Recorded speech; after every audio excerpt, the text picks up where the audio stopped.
Welcome to episode 2 of our asset class overviews on bonds and credit. Today we're joined by Paul Fouché, the Chief Investment Officer at New Road Capital. Welcome and thanks for joining us today, Paul. Thanks, Jess. So in the last episode you mentioned a bit of how countries and companies issue bonds. So how are these bonds traded essentially? All right, so generally what will happen, so let's take countries, for example, first. What will happen is a country will have essentially bond auctions.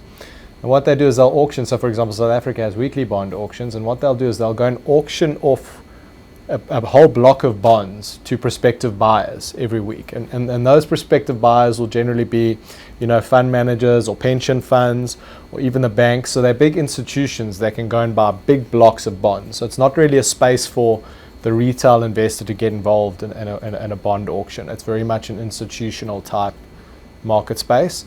Corporates, the kind of same thing will happen. So they'll go to institutions and they will essentially try and raise bond capital through various types of institutions when they need to borrow money. So essentially when you buy a bond, you'll buy it in big blocks as an institution. And that we really talk about as being the primary bond market. So that's essentially when you're buying directly off the issuer.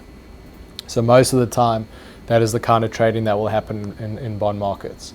There is a secondary market. So essentially a secondary market would be like an equity market, for example, where you can buy and sell not necessarily from the issuer itself, but from other buyers who already have the bonds, for example. That secondary market is also generally traded in blocks though. So when you're looking at this, institutions will be trading with each other. So let's say you would like some Sasol credit, you would like to buy some Sasol credit as an institution, then you would go to another fund manager or a pension fund, for example, and they would essentially sell their block of Sasol credit to you, essentially.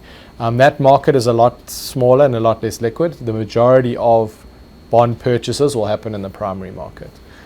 Yeah. All right, and then in the secondary market, as you mentioned, how would you calculate the price of the bonds? So with sovereign bonds, so like I mentioned in the episode previously, is that because they have a fixed rate, their capital price will move around that. And this is what I'm talking about. So let's say a bond issues, we call it a par value. So a bond issues at 100 Rand at 8% interest rate, okay?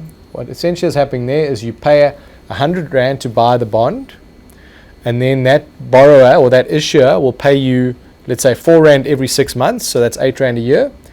Let's say it's for 10 years, and then they'll pay you 100 Rand back, okay?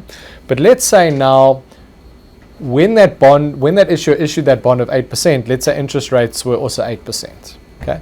But now let's say subsequent to that corp or that sovereign issuing that bond, interest rates now move up to 12%. So they go up from 8% to 12%. You as a secondary market buyer are not going to want to go and buy a bond that's only giving an 8% yield, because you can go and get a new bond in the primary market at 12%. So what needs to happen is the value, that par value of 100 Rand needs to come down to compensate you, because you're only getting 8 Rand a year, 4 Rand every 6 months. That price needs to come down to compensate you essentially so that you're still getting your 12% a year. So essentially how that price or that capital price will be adjusted is essentially it's a discounted cash flow. So you'll say in your calculation, well, what does this capital price need to be so that when I get my 4 Rand every 6 months for the next 8 years, let's say the bond is 2 years old and it's a 10-year bond, what price am I willing to pay for that bond? So it's just you're discounting your future coupon payments so that you'll get 12%. Obviously incorporating the fact that you will get the 100 Rand par value back at the end of the time period. So when you buy the bond in the beginning, you put down 100 Rand, and whoever owns the bond when it matures will get back the 100 Rand. So that's fixed rate bonds, how you'd price them.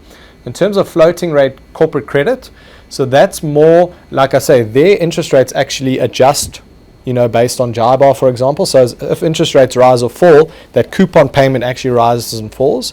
So essentially what you're doing there to value that bond, let's say it also issues at a par of 100 Rand, you would essentially determine if the credit quality is still good enough that you're willing to still pay that par value. Let's say you go and buy bonds in a certain corporate, and they're issuing 6% and interest rates go up to 8%, that coupon payment will then go up to 8%, for example, okay? But you might say, well, no, actually now, the company has taken on too much debt, for example, and I don't think that the rating, the credit quality of this issuer is that good anymore. So you might want an additional 1 or 2% above that as well, in which case you're not going to pay, you're going to value the bond, the actual capital price of the bond at a lower price. So that's essentially the basics of how you would price them in the secondary market. All right, well, thank you very much for that. And thank you for watching, and please watch next week for our next episode.